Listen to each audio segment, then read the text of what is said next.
How are we, YouTube? George here. Hope you're all well and happy and enjoying this lovely sunshine that we have going on here.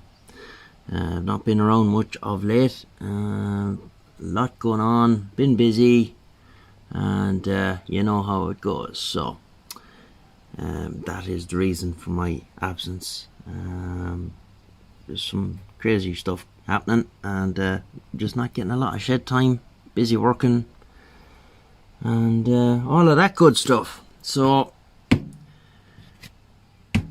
as Monty Python used to say, now for something completely different. You know, most people that watch me on here, it's to do with radios or hi-fi or a bit of messing around with the car or whatever other stuff like that I do be at. And you know, I try to, you know, use the channel more as interests as to what I'm doing and stuff like that. So things I'm into, yada yada. So a lot of you probably don't know, years ago when I was younger I was mad into bikes, and you know, last time I had a bike my lad was only 1 or 2 maybe. Started off many years ago in the early 90s on a RD125LC that had come from England to here, and that was a great little bike. Had a Stan Stevens built engine in it, and little micron pipe, and that thing could fly for a little 125. But after that then we had a GPZ-750R, and loved that. And then I moved on and I bought a Harris Magnum 2 frame, and I had all gsx-r slingshot running gear, and I never got to finish it. Some life shit happened, and I ended up having to sell it as an unfinished project, and it was the one that got away, I suppose you'd call it. But hey ho, you know, that's the way things are. But you know, we kind of got going again after that. We had a string of 400cc Jap import, what did they call them, retro style bikes. I had a ZRX, and I had a CB400, the Super 4, you know, a few things like that. And I always kind of said, you know, yeah, I'm going to do something, and you know how it is, life gets in the way. Blah de blah de blah. So then this fell on my lap. Very, very good friend of mine gave me this, and was a race bike for a long time, and it's been hiding under my bench for quite some considerable time. What we're looking at here is a 1986 gsx-r 750G frame, petrol tank and swing arm. And that's what we're starting with. So this thing has been sitting in under my bench for I don't know how long, and there's an oil cooler down there on the floor that was cable tied to the frame, a little small one. That would only be any good for cylinder head cooler, be far too small for a gsx-r engine anyway. So we pulled it out, see what we're dealing with, see what parts we have. Some little things, some brackets came with it, like these engine mount brackets here, and there's a spindle here, which at first I thought was the swing arm spindle, but it's not. It's too short, unless it goes in the other side. I didn't check that.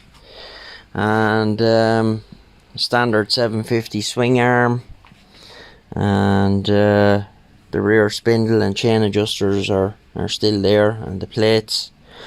Shock linkage is there, but there's a lot of play in it, so I'm not sure whether the bearings can be replaced in them. Yeah, but we'll look into that. But I'm also looking at a different swing arm. I've seen one as a RF 900 back end, swing arm, wheel, shock. It's more or less complete, and we might go down that road rather than using that swing arm. We'll see. I'll buy that back end probably just for the wheel and caliper and hanger and cush drive and all that carry on. So either way, now some moron drilled a dirty big hole in the frame here for, I'd say, a steering damper, and he never got a bit of tube welded in there. He just drilled a hole straight through, and the frame is slightly pulled in.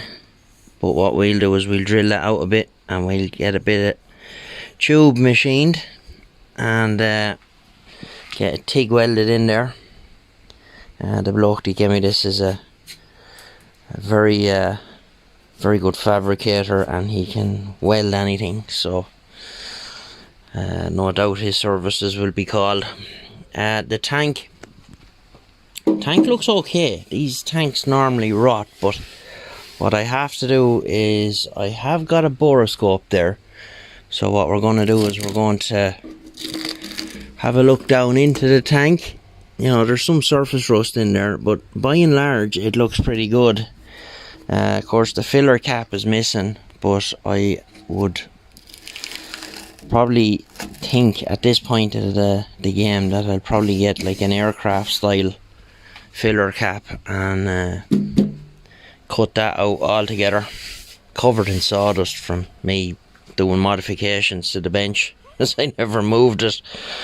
So that'll be the next video. I'm gonna drag it outside and I'm going to clean it. And I have a crate of stuff in the small attic inside, bike stuff. I know I have master cylinders and a few other bits and pieces like that, so I'll have to get that down and see what is in it. I can't remember, it's that long since I looked in it, but it was just stuff I kept, you know, said to myself that's too good to throw out, so we'll hang on to that. But yeah, that's pretty much it for now.